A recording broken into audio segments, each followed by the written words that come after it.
Salut, c'est Paul. Dernièrement, on m'a demandé ce que je pensais d'un robot gratuit. Et donc aujourd'hui, ce que je vais faire, c'est que je ne vais pas juste te donner une conclusion en te disant voilà ce que j'en pense et ce que tu devrais faire ou ne pas faire. Je vais faire cette étude avec toi pour que de ton côté, tu puisses justement faire ces essais-là quand tu croiseras d'autres robots. Et tu verras que finalement, le robot en question est plutôt intéressant. Donc à mon avis, ça peut valoir le coup de se pencher dessus, surtout que c'est un robot gratuit.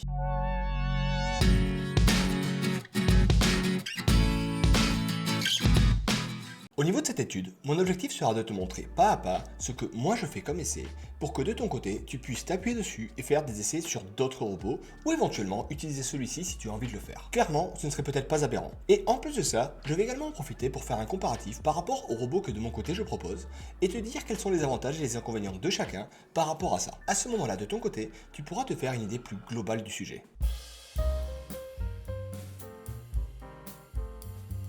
Donc le robot en question, il se trouve donc sur le site mql5.com dans la partie Market ici. Et donc ici, il faut aller dans les experts de MetaTrader 4 là. Et le robot qui va nous intéresser est un robot gratuit. Donc on va chercher l'onglet gratuit. Et donc pour nous, celui qui va nous intéresser, c'est le robot ici B4N1. Alors si jamais tu as envie d'aller plus vite, tu peux effectivement le chercher ici directement sur cette barre de recherche. Mais donc là, on clique dessus et voilà comment il se présente. Au niveau du robot en question, déjà la première chose à faire, c'est de regarder dans l'ensemble, est-ce qu'il peut nous sembler ou pas prometteur. Donc ici, la première chose à faire, c'est donc tout simplement de prendre un peu de temps pour lire la description. Comme on peut le voir, ici on nous explique que celui-ci est un expert consultant multi-devises, donc ça veut dire qu'il pourra travailler sur plusieurs symboles en même temps. Pour MetaTrader 4, pourquoi pas. Et on nous explique ensuite que celui-ci utilise des algorithmes avancés d'apprentissage automatique, disons, des réseaux neuronaux et des motifs MACD. Donc sur le principe, bon, ça semble un peu technique, on ne nous explique pas fondamentalement comment ça fonctionne, on comprend qu'il y a un peu de réseau neuronal apparemment et un peu de MACD. Ensuite, point important, on nous dit qu'il est essentiel de tester cette stratégie dans le testeur de stratégie et sur un compte de démonstration.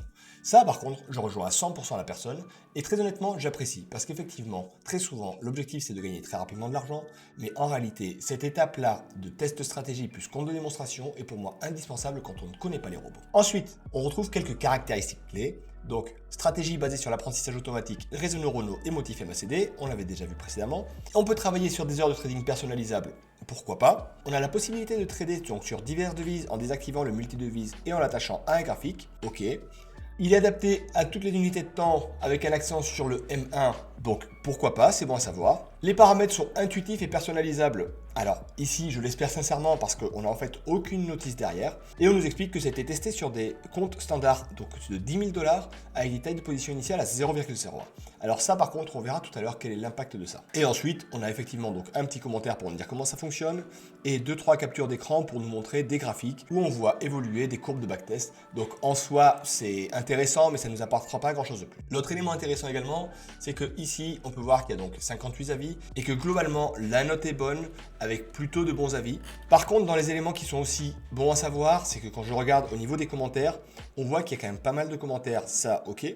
Mais il y a aussi pas mal de commentaires où j'ai pu constater en regardant un petit peu qu'il n'y avait pas de réponse du développeur. C'est-à-dire qu'on ne pourra pas forcément toujours s'appuyer sur le développeur pour avoir toutes les informations, il faudra probablement être un peu autonome. Mais bon, sur le principe, pourquoi pas. Donc jusque-là, ça peut sembler intéressant. Maintenant, ce qu'on va faire, c'est qu'une fois qu'on a vu ça, on va donc tester le robot directement. Donc de mon côté, si je clique ici sur télécharger, je vais donc pouvoir lui dire ici, oui, j'ai déjà MetaTrader 4, et à ce moment-là, le robot sera donc automatiquement téléchargé sur ma plateforme. Alors, quand le robot est sur la plateforme, donc il doit normalement se trouver dans le dossier Market ici, et on retrouve bien donc le B4N1 New Wave. Et donc nous, ce qui va nous intéresser maintenant, c'est de le tester. Donc pour le tester, on va aller sur le testeur de stratégie, qui est donc cette petite loupe ici, donc testeur de stratégie. Et là, du coup, on va donc choisir dans l'onglet ici, dans cette ligne-là, l'expert en question, donc le B4N1 New Wave, qui se trouve donc, comme on l'a dit, dans le onglet Market. Le voilà. La première chose à faire quand on télécharge un robot et qu'on a envie de voir ce qu'il peut donner, c'est tout simplement de le mettre sur testeur de stratégie comme ça, sans cocher la case d'optimisation, et ici donc en mettant les paramètres de base sur le capital recommandé. Donc au niveau du capital recommandé, on nous disait 10 000 €, très bien. Au niveau des paramètres d'entrée, donc ici, on vient mettre donc les paramètres bruts de base, et donc là, je me suis mis sur l'euro USD donc en M1 comme c'est préconisé, et maintenant, pour voir ce qu'il donne, on appuie sur valeur initiale, et on attend un petit peu pour avoir les premiers résultats. Quand on va dans l'onglet résultats déjà, on peut voir qu'au niveau de son fonctionnement, il passe des ordres buy limit et sell limit, et apparemment il met une date d'expiration. Très bien. Donc ça veut dire que les ordres vont petit à petit disparaître, on va le voir juste après. Au niveau de la courbe, de base, la courbe sur l'EURUSD sans paramétrage semble prometteuse. On a quand même beaucoup d'ordres qui sont passés, on voit qu'il y en a plus de 10 000 sur 2 ans. Et au niveau du rapport, on a effectivement ici un gain de 1191 euros, de 10%, avec une chute maximale de 929 euros. Donc, sur le principe, pourquoi pas. Maintenant, au niveau du graphique, si je vais dans configuration et que je clique sur ouvrir le graphique, on a donc le graphique qui s'ouvre ici, et on peut voir qu'au niveau du fonctionnement là, on a bien eu effectivement des ordres buy limit et sell limit, donc ce sont des ordres qui se déclenchent uniquement si le prix vient à les atteindre, comme c'était le cas ici. Et ensuite, on peut constater qu'au niveau du mécanisme de fonctionnement ici, on est sur un mécanisme qui apparemment fonctionne en grid. Donc, on a eu un premier ordre qui ne s'est pas clôturé comme on voulait, et ensuite on a eu un deuxième ordre, puis un troisième ordre, puis un quatrième, un cinquième, et par contre tout le monde est venu se clôturer au même point. Donc là, l'avantage de ce genre de mécanisme, c'est que ce sont des mécanismes qui permettent d'avoir une bonne régularité. Par contre, attention effectivement, si jamais on est trop agressif avec ces mécanismes, ou que le capital est trop petit, on peut avoir du mal au niveau des résultats. L'autre point qui est intéressant à voir, c'est que ici, de base, au niveau des paramètres, comme on peut le voir, on est ici sur une taille de lot fixe. C'est-à-dire que certes, il nous a fait un grid, mais à côté de ça, le grid n'a pas fait évoluer la taille des positions. Donc ça évite de faire monter notre risque de manière trop forte, trop rapidement. Par contre, l'inconvénient qui va avec, c'est que comme notre risque n'augmente pas, quand il y a des dérives un peu fortes, ça peut mettre un peu de temps effectivement à sortir de ces positions-là. Au niveau du test, je vais commencer donc à faire des tests sur l'EURUSD et on va se mettre donc sur l'unité de temps en M1. Alors l'EURUSD, donc on a souvent un spread qui est plutôt faible, donc ici je vais mettre un écart à 13 pour ce qui est du spread. Et donc maintenant, il est l'heure de regarder un petit peu au niveau des paramètres ce que ce robot raconte. Alors, au niveau des paramètres, au niveau du test, de mon côté, je vais bien faire un test ici sur 10 000 euros pour suivre les préconisations du développeur. Comme ça, on verra par la suite si effectivement au niveau du capital, on peut travailler sur des capitaux plus petits ou plus gros, mais déjà on va se mettre dans des conditions idéales pour voir ce que ça peut valoir. Et maintenant, on peut donc aller sur la partie paramètres d'entrée. Alors, au niveau des paramètres d'entrée, comme on peut voir, il y en a un certain nombre. Par contre, il y a également un grand nombre de paramètres ici qui sont finalement uniquement liés au symbole que l'on va vouloir trader. Et donc quelque part l'avantage, c'est que ceci, il n'y aura pas besoin de les backtester vu qu'ils seront directement liés au symbole que l'on va tester en question. Mais donc effectivement, il est possible que ça puisse aller assez vite. Ici donc, quand on regarde dans les grandes familles de paramètres, on retrouve donc ici donc la partie Brain Settings, qui, vu que Brain ça veut dire cerveau, j'imagine concerne la partie intelligence artificielle. Le seul souci que j'ai ici, déjà, c'est que pour commencer, je ne sais pas ce que veut dire Smart Filter. Alors, pourquoi pas? Et du coup, concrètement, comme je n'ai pas de mode d'emploi pour savoir ce qu'il fait ou ce qu'il ne fait pas, ce que je vais commencer par faire, c'est tout simplement cocher la case, et comme ça, je le ferai évoluer pour voir si effectivement c'est un paramètre qui m'intéresse. L'autre paramètre ici, c'est le Swap Filter. Alors lui, concrètement, c'est un filtre qui, j'imagine, se base sur le swap, mais du coup, vu que le swap sur MetaTrader n'est pas quelque chose qui se maîtrise, à ce moment-là, ce qu'on va faire, c'est que cette case-là, je ne vais pas la cocher, et je vais suivre donc les préconisations de base sur la valeur false. Comme ça, celle-ci ne variera pas, et je ne testerai juste pas ce paramètre-là dans mes backtests. Après, ici, on a donc ce qui concerne un News Settings. Alors, au niveau du News Filter, ça doit correspondre à la gestion des news par le robot. Et donc ici, on a la possibilité de le mettre sur True ou sur False. Mais déjà avec ce paramètre-là, j'ai quelques soucis qui se présentent. Le premier souci, c'est que ici, en fait, quand je regarde la case News, en fait, je peux le mettre sur True, ça, ok, très bien. Mais déjà, ce qu'il faut savoir, c'est que sur MetaTrader 4, on n'a pas la possibilité de backtester les news. En effet, les news, ça apparaît petit à petit, et du coup, sur MT4, normalement, ce filtre-là ne marche pas. Du coup, ici, je ne pourrais déjà pas le backtester. Après, l'autre question que j'ai par rapport à cette partie news, c'est que j'imagine que, effectivement, cette partie news va donc se baser comme ça sur un calendrier économique, et va donc filtrer donc le fait que le robot trade ou ne trade pas en fonction de l'importance des actualités économiques. Donc si c'est des 2 étoiles, si c'est des 3 étoiles. Mais du coup, ici, ce qui se passe, c'est que finalement, ce paramètre-là est tellement simple qu'on ne sait pas ce qui va se passer. On ne sait pas si le robot va ouvrir ou pas des trades.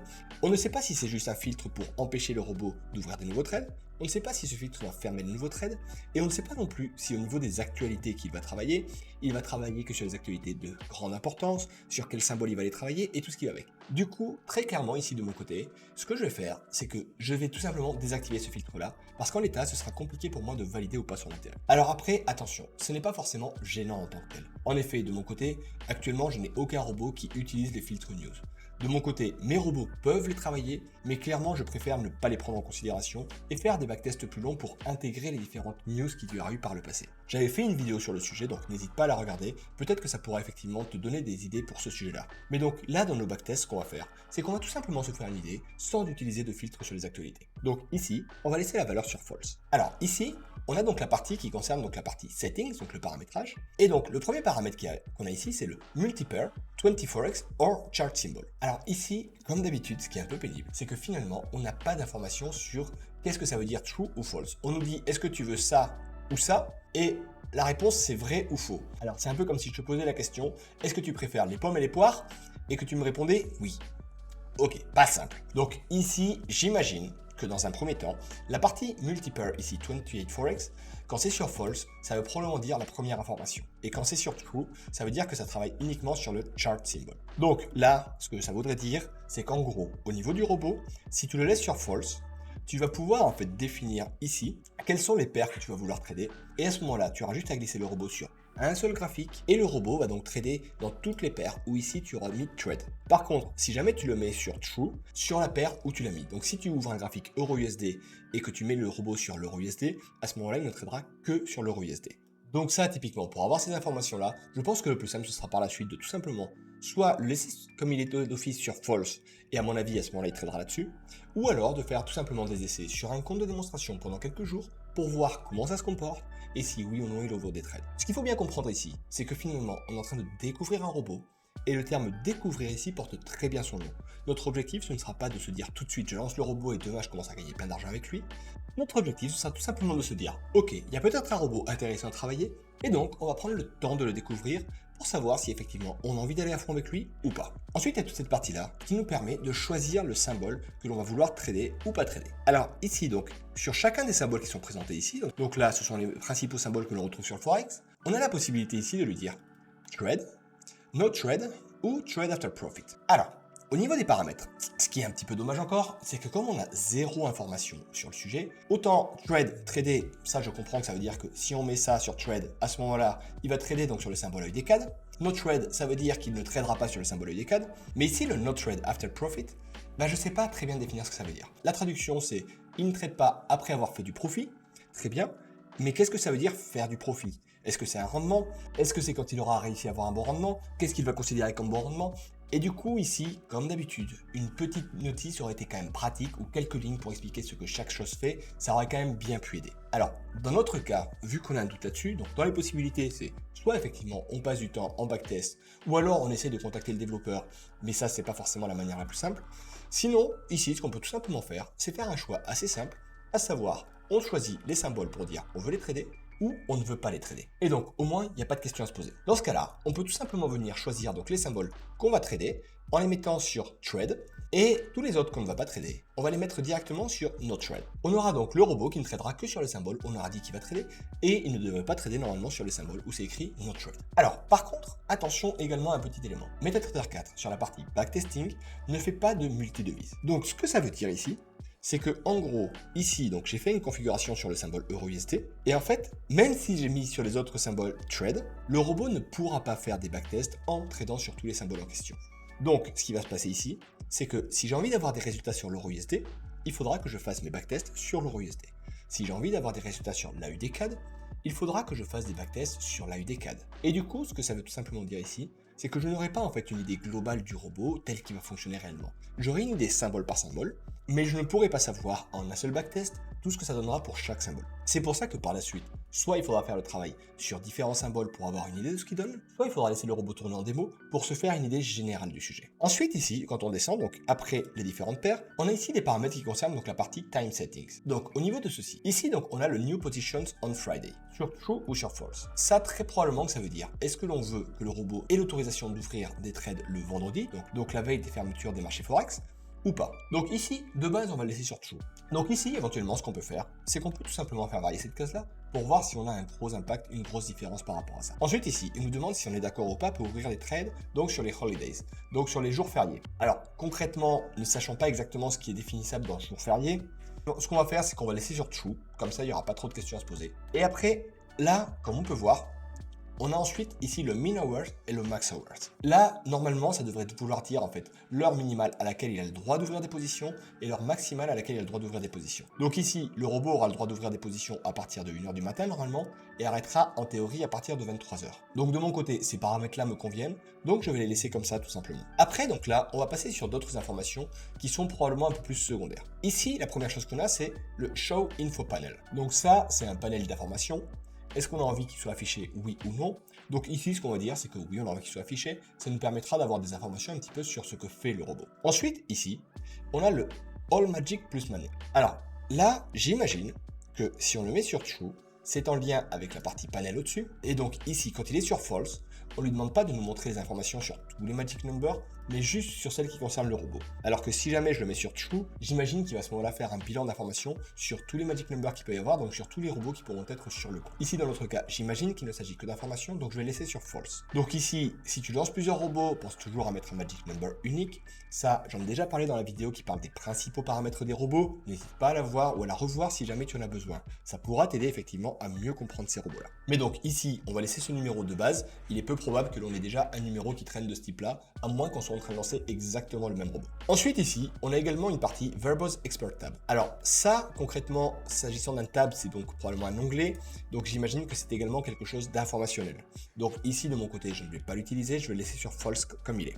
Ici, donc, on peut mettre un commentaire, donc ça serait le commentaire qui pourrait apparaître à côté des ordres qui seront passés. Donc par exemple, on peut mettre B4N1, de manière à ce que chaque fois qu'il y a un ordre qui soit passé, on sache que ça provienne de ce robot-là. Ensuite ici, on a donc une partie qui concerne le Entry Settings. Alors, cette partie-là, comme pour tout le robot, elle paraît simple, je pense qu'elle est simple. Par contre, il manque très clairement des informations pour savoir ce à quoi correspond chaque chose. Ici, donc, on a une question sur le Risk Initial Position qui varie entre 1 et 100. Et en fait, ce qui est un petit peu dommage ici, c'est qu'en fait, 1, ce n'est pas une taille de lot parce que c'est déjà très important. Et on sait qu'il va ouvrir des positions à 0,01. Du coup, ici, le 1, je ne sais pas exactement ce qu'il veut dire, et le 100, je ne sais pas non plus trop ce qu'il veut dire. Donc, éventuellement, ce qu'on peut faire ici, c'est qu'on va faire varier cette case-là, effectivement, entre 1 et 100, avec un pas de 25 dans un premier temps. Comme ça, on pourra voir effectivement les résultats qu'il donne, en fonction, j'imagine, d'un risque initial sur les positions, et on pourra également surtout voir comment évolue ce risque. Ensuite ici, on a le Min Load Position qui est à 0,01. Alors j'imagine que ça, c'est pour nous dire qu'au départ, le robot va donc ouvrir des positions à 0,01. Très bien. Et ensuite, là, on a un Max Load Position qui est également à 0,01, mais qu'on peut faire grossir. Donc ce qu'on va faire ici, c'est que sur ce Max Load à 0,01, on va le faire monter à 0,05 pour commencer. On va venir cocher la case et on va faire varier ce Max Load entre 0,01 par exemple et 0,09 par exemple, avec un pas de 0,03. Comme ça, on va tester plusieurs pas au milieu et on va voir effectivement l'impact de ce paramètre sur le robot et sur les résultats que l'on pourra obtenir. Après ce paramètre-là, donc on a le max per same time. Alors ça, ce paramètre-là, il doit être normalement lié à ça. Ce que je comprends ici, c'est qu'en gros, quand on le met à 5, on est en train d'autoriser le robot à trader maximum 5 paires en même temps. C'est-à-dire que s'il a ouvert un trade sur l'AUD-CHF, sur l'AUD-USD, sur le CAD-CHF, sur l'euro-AUD, sur l'euro-CAD, il ne pourra pas ouvrir de trade sur les autres symboles à côté de ça. Donc déjà, je pense qu'effectivement, 5 paires dans un premier temps, c'est déjà pas mal pour commencer. Et si au fur et à mesure des tests, on sent qu'il y a besoin de l'augmenter, à ce moment-là, on pourra le faire. Ensuite, ici, on a une partie qui est le Max Spread Allowed. Alors le spread, donc c'est l'écart que l'on est en train d'utiliser. Et en fait, ce qu'il faut savoir, c'est que ce Max Spread Allowed, le petit défaut que je lui verrai sur son utilisation réelle, c'est qu'en fait, ce spread-là peut fortement évoluer en fonction des symboles que tu trades. L'euro-USD a très souvent des spreads qui seront très faibles, mais si jamais tu commences à te mettre sur des paires plus petites, tu peux avoir des spreads qui peuvent fortement monter. Donc ici, le risque, c'est que si jamais on le met à 20, on se retrouve avec uniquement des trades qui vont traîner sur les principaux majeurs, mais on n'aura pas de trade sur les autres.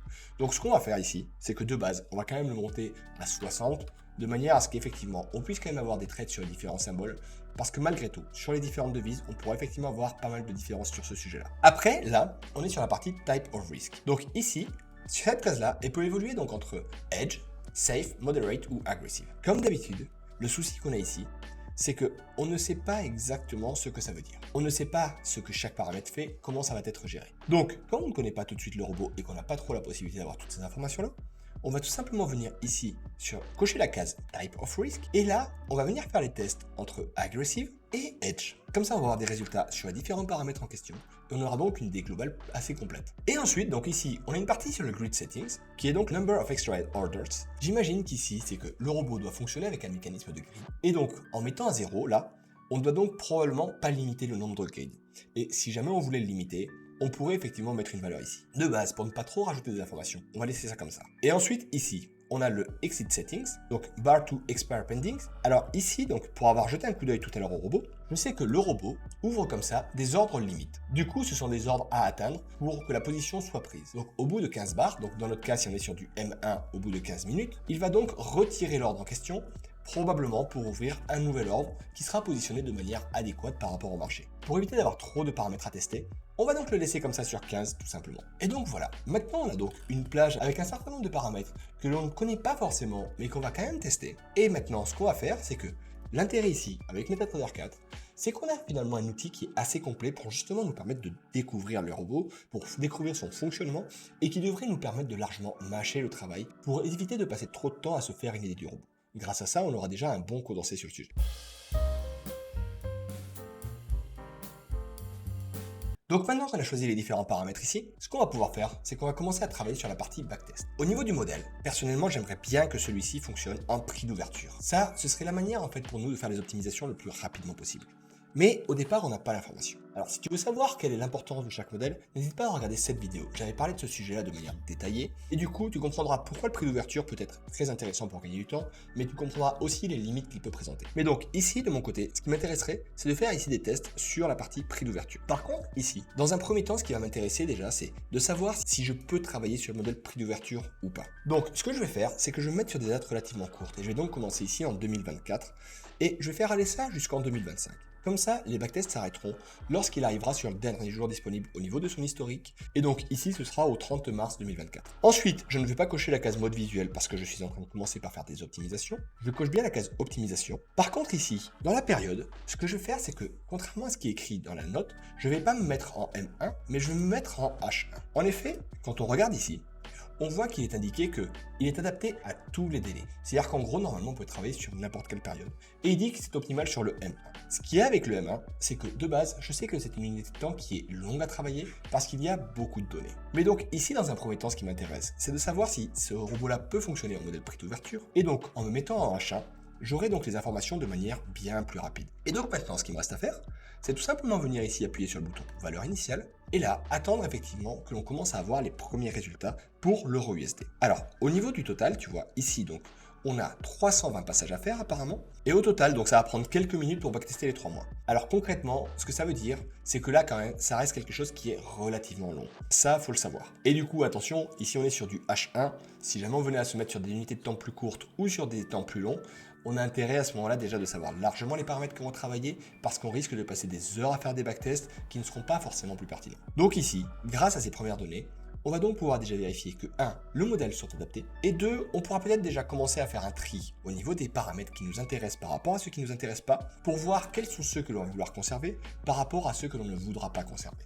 Et grâce à ça, on pourra gagner du temps sur nos backtests. Là, on vient de finir donc notre test sur les 320 paramètres et ça nous aura pris environ 5 minutes. Mais maintenant, du coup, ce qu'on va regarder ici, c'est on va commencer à jeter un coup d'œil dans la partie optimisation des résultats. La première chose flagrante, c'est que comme on peut le voir ici, on a un grand nombre de fois exactement le même résultat à 440,88 et avec exactement le même drawdown et tout ce qui va avec. Du coup, ce que ça veut dire ici, c'est tout simplement qu'on est en train de faire varier finalement un paramètre et que celui-ci n'a aucun impact sur le résultat. Là, très clairement, quand on regarde, le paramètre qui semble varier mais qui n'apporte aucune différence, c'est apparemment ici le paramètre risque capital qu'on a fait évoluer ici. Et donc, ce que ça veut dire ici, c'est que finalement, pour gagner énormément de temps, au lieu de venir le faire varier régulièrement comme on a pu le faire ici et avoir comme ça plein de fois le même résultat, et ben on va tout simplement venir arrêter de le faire varier. Donc ici, ce que ça veut dire, c'est très probablement qu'on peut venir tout simplement décocher donc la case ici, Risk Initial Position, pour faire qu'elle n'évolue pas. Et à ce moment-là, ce qu'on va faire, c'est qu'on va se mettre sur 1, donc qui est sur la valeur la plus petite, de manière à travailler sur quelque chose de plus sécurisé. Et donc, grâce à ça, maintenant, si j'appuie sur OK et que j'appuie sur valeur initiale, on voit qu'il ne me reste cette fois-ci que 64 passages. Donc c'est intéressant. On vient de passer de 320 passages à 64 passages. Et là, effectivement, maintenant, quand je regarde au niveau de mes résultats, certes, ceux-ci ont diminué, ce qui n'est pas trop étonnant parce qu'on a effectivement réduit notre risque initial. Par contre, on a moins de passages qui sont exactement les mêmes. Par rapport à tout à l'heure, on en retrouve encore certains parfois. On n'en a plus autant qu'avant. Donc là, dans un premier temps, ce qu'on va faire, c'est qu'on va effectivement travailler là-dessus. Et donc maintenant, avant d'aller plus loin, il ne faut pas oublier qu'ici notre objectif, c'était déjà de savoir si on pouvait travailler avec le modèle prix d'ouverture. Donc pour savoir ça, ce qu'on va tout simplement faire, on va venir tester ici quelques-uns des résultats. Par exemple, le premier de la liste ici à 123,36 qui nous fait un drawdown à 0,44. On double-clique dessus pour charger les paramètres dans les propriétés de l'expert. Et cette fois-ci, on va venir changer le modèle pour se mettre en tick party. Et là maintenant, on va cliquer sur valeur initiale et on va voir le résultat que l'on obtient. Si le résultat que l'on obtient est similaire à ce qu'on avait ici, donc à savoir le 123,36 € avec un drawdown à 0,44%, ce que ça veut dire, c'est qu'on pourra normalement travailler en prix d'ouverture. Et là, quand on regarde, on a bien un résultat à 123,33 € avec un drawdown à 0,46%. Donc on est extrêmement proche. Donc ce que ça veut dire, c'est qu'apparemment sur ce robot-là, on peut effectivement travailler en prix d'ouverture. Alors, il faudrait faire ce test-là sur 2 ou 3 passages différents pour voir si effectivement c'est bien le cas, mais à première vue, ça semble être le cas. Et donc voilà maintenant pour la partie backtest du robot, ce que l'on peut faire. Alors maintenant, attention, comme tu as pu le voir ici, il y a certaines cases que j'ai décidé de retirer parce que je trouvais que ça faisait trop de paramètres. Mais du coup ici, ce qu'il faut bien comprendre, c'est que mon objectif ici, ce n'est pas de trouver le paramètre parfait, mon objectif ici, c'est déjà d'avoir une idée du robot, de voir ce que je pourrais faire avec lui. Et par la suite, si je trouve qu'il y a du potentiel, je pourrais effectivement venir faire varier d'autres choses. Je pourrais faire varier les heures de trading, je pourrais faire varier effectivement la manière dont tu gères le risque et des choses comme ça. Mais donc là, très clairement, ce que je veux bien que tu comprennes, c'est que là, mon but ne sera pas d'avoir un robot parfait, mon but ce sera d'avoir un premier résultat pour savoir si oui ou non ce robot m'intéresse et si oui ou non j'ai envie de le travailler.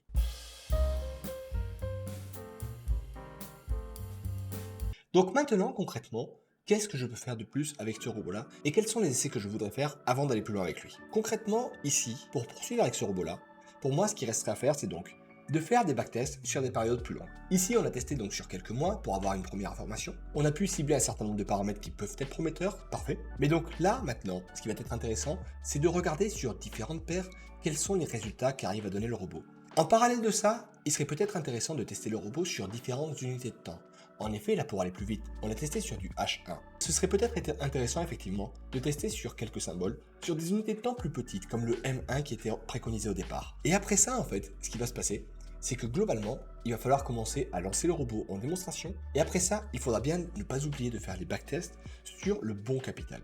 En effet, là j'ai mis un capital de 10 000 €, mais très honnêtement, si tu dois commencer avec un robot que tu es en train de découvrir, soit tu te dis que tu vas le laisser sur un compte de démonstration pendant un certain temps pour te faire une idée, et à ce moment-là, pourquoi pas, soit tu travailles avec des capitaux plus petits, ou alors des comptes en sense, ou des choses comme ça. Mais du coup, il faudra effectivement faire des tests avec un capital qui soit adapté à celui avec lequel on va réellement trader. Et donc, voilà concrètement, au niveau de ce robot, comment je vois les choses. Alors maintenant, concrètement, la vraie question qui va arriver pour moi, c'est est-ce que ce robot-là est prometteur ou pas du tout? Et pour ça, on va regarder donc quels sont ses points forts et quels sont ses points faibles, et on va le comparer notamment au robot Candlelight, qui est celui que j'offre dans mon pack découverte, et qui clairement fonctionne bien. Et on va essayer de comparer les deux, pas spécialement pour trouver s'il y a un robot qui est meilleur que l'autre, mais juste pour voir quels sont les points faibles et les points forts de ce robot-là, et ainsi trouver les limites pour mieux adapter ça à notre travail.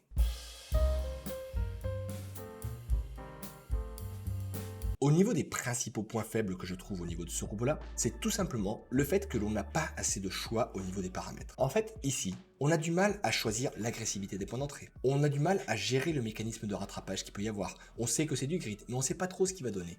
On a du mal à voir effectivement son fonctionnement global. Et donc ici, très honnêtement, le premier élément que je trouve dommage, c'est ça. On ne peut pas gérer cette partie-là. Ensuite, le deuxième point faible que je trouve au niveau de ce robot-là, c'est que c'est dommage que le développeur n'ait pas pris quelques minutes pour mettre en place une notice, pour expliquer les quelques paramètres, ne serait-ce qu'en 10 lignes, pour expliquer les paramètres qu'il peut y avoir au niveau du robot. On ne sait pas trop comment il fait, et donc ça, clairement, c'est limitant au niveau du choix des paramètres. On teste des paramètres, mais on ne sait pas exactement pourquoi on les teste. Donc ça, c'est un petit peu dommage. Par contre, très honnêtement, le gros avantage que je vois sur ce robot-là, c'est le fait qu'il travaille tout simplement en multi-devise. En effet, très souvent, c'est une manière assez efficace de gagner du temps. Ça, l'avantage, c'est que finalement, tu mets le robot sur un symbole et il traite sur plusieurs devises. Donc tu n'as pas besoin de faire du paramétrage sur 36 000 devises différentes. Et donc finalement, au niveau de la démonstration, tu choisis les différentes paires que tu veux trader, tu lances ton robot et ça te permettra d'avoir un premier résultat là-dessus. Ensuite, l'avantage qui va avec l'inconvénient, c'est que finalement, il y a assez peu de choix au niveau du paramétrage. Donc ça, c'est un inconvénient parce qu'on perd en souplesse, mais l'avantage, c'est qu'au niveau des tests, ça nous permet de gagner pas mal de temps. Ça évite de tester des milliers de paramètres pour chercher la perle rare, entre guillemets, et ça, par contre, c'est quelque chose qui est assez pratique. Et donc, maintenant, pour faire le comparatif par rapport au robot Candlelight, donc au robot de mon pack découverte, on va regarder 2-3 éléments clés. Déjà, quand on regarde ici, au niveau du Candlelight, Bah en fait, on a finalement bien moins de paramètres. Mais ici, effectivement, il faudra lancer ce robot-là sur chaque unité de temps. Donc en gros, on a peu de paramètres, mais les paramètres seront assez rapides à tester. Ensuite ici, le robot Candlelight, lui, a l'avantage de nous laisser plus de souplesse au niveau de nos points d'entrée. Ça, c'est intéressant notamment quand on commence à travailler avec des capitaux qui peuvent être différents. En effet, quand on travaille avec des petits capitaux, souvent on a besoin de définir des points d'entrée qui seront moins agressifs. Ensuite ici, on a la possibilité de gérer de manière plus fine, je trouve, dont le rattrapage va se faire. Sur le robot P4N1, on a effectivement la possibilité de définir apparemment des tailles mini et des tailles maxi, mais par contre, au niveau du grid, on ne sait pas exactement comment ça va se passer. Donc quand on est en safe, apparemment effectivement, on commence avec des tailles de loi 0,01 et on n'a pas de rattrapage. Donc sur le robot Candlelight, ça correspondrait à ça, un grid recovery factor à 1. Et après au niveau du robot Candlelight, on a la possibilité de définir un magic number et un commentaire en fonction du symbole sur lequel on va se lancer. Et du coup, concrètement à la fin, au niveau du résultat, est-ce qu'on est sur quelque chose d'équivalent? Bah en fait, tout simplement, si je me mets ici sur un paramétrage pas trop agressif, sur 10 000 €, sans trop travailler le symbole, et en mettant ici sur un mécanisme de rattrapage du type grid, mais sans mettre de grossissement sur la taille des lots, si je regarde donc sur la même période, en M1, j'ai finalement une courbe qui est très similaire, avec un résultat de 1100 € et de 840 € sur la chute. Donc globalement, on est sur des résultats qui seront assez équivalents. En fait, ici, ce qu'il faut bien comprendre, c'est que le fait de travailler sur un gros capital avec des tailles de lots qui sont petites, nous permet d'avoir finalement une bonne latitude et limite très fortement notre risque de plantage. Là, grâce à ça, les marchés ont le temps de se retourner, ont le temps de vivre et de respirer, et effectivement, ça limite fortement le risque. Mais donc ici, si je dois comparer les deux, je dirais que le robot B4N1 a l'avantage d'être finalement assez simple dans son paramétrage. Par contre, il a le gros inconvénient déjà de manquer de notices et de manquer d'instructions sur ce que chaque paramètre veut dire. Ensuite, dans les faits, l'autre inconvénient qu'il présente, c'est également le fait que, voilà, si je te montre sur le Candlelight, sur 2 années, sur l'euro USD en H1, comme tout à l'heure, pour tester 192 paramètres, ça va lui prendre quelques secondes. Je trouve que les backtests au niveau du robot B4N1 sont quand même relativement longs à faire. Par contre, au niveau des avantages, c'est sa simplicité. Tu le prends, tu le glisses sur un graphique, et globalement, je pense que même avec les paramètres de base, sur un compte qui est relativement significatif, donc un 10 000 € ou plus, ou un compte en cents éventuellement, je pense qu'il peut effectivement, sans trop de travail de paramétrage, réussir à donner de bonnes performances. L'inconvénient, c'est que par rapport par exemple au robot Candlelight, on aura du mal à gérer la finesse avec laquelle on travaille. On ne peut pas gérer les points d'entrée, on ne peut pas gérer l'agressivité. Voilà. J'espère qu'au travers de cette vidéo, tu auras compris plusieurs choses. La première, c'est que, en fait, des bons robots, il y en a plusieurs. Il est tout à fait possible d'en trouver d'autres, ça c'est pas le souci. Par contre, ce qu'il faut aussi comprendre, tester un robot, ça prend du temps. Là, tu vois, je t'ai montré étape par étape ce que moi je fais, comment je teste. Mais ce qu'il faut bien comprendre ici, c'est que des robots gratuits, il y en a plein, des bons robots, il y en a plein, mais par contre, tester chaque robot prend énormément de temps, et au final, il est peu probable qu'un robot parmi tout cela soit vraiment le robot qui tout à coup, waouh, te change toute la face du monde. Prends le temps de regarder globalement quels sont les robots qui te parlent et pourquoi ils te parlent. Par exemple, moi personnellement, les mécanismes de grid, j'aime bien. Ça me gêne pas du tout de travailler avec, c'est clairement ma manière de gérer les choses. Mais du coup, comme c'est un mécanisme qui me plaît bien, si jamais je ne savais pas sur quel robot travailler, bah je pense qu'effectivement je m'orienterais plutôt sur des robots comme ça, et si les robots n'ont pas ces mécanismes-là, je passe à côté. Si de ton côté tu préfères travailler avec des robots qui travaillent avec des stop loss, fais tes recherches sur le sujet, pas de souci. Et quand tu en trouveras un qui te parlera, bah n'hésite pas à regarder et à prendre le temps dessus. Et ensuite, ce que je te conseille très fortement de faire, c'est ne passe pas ton temps à changer de robot. Quand tu en trouves un qui te semble pertinent, prends le temps comme ça de faire tes essais. Prends le temps de connaître et de comprendre les paramètres. Et une fois que tu auras fait ça, prends le temps de le lancer en démo et de le laisser tourner pendant quelques temps, 1 mois, 2 mois, 3 mois. T'inquiète pas, les marchés ne évoluent pas du jour au lendemain, et si le robot fonctionnait à l'instant T, dans 1 an, il fonctionnera probablement encore. Mais donc, prends le temps de le tester tranquillement et de le mettre sur un VPS pour voir les résultats qu'il va te donner, et voir s'il te plaît. Une fois que tu auras compris que le plus important c'est l'optimisation, à ce moment-là, commence à te lancer. Mais ne va pas trop vite, ça sert à rien. Voilà, maintenant je vais te laisser à tes essais, et je te dis à la prochaine. Ciao!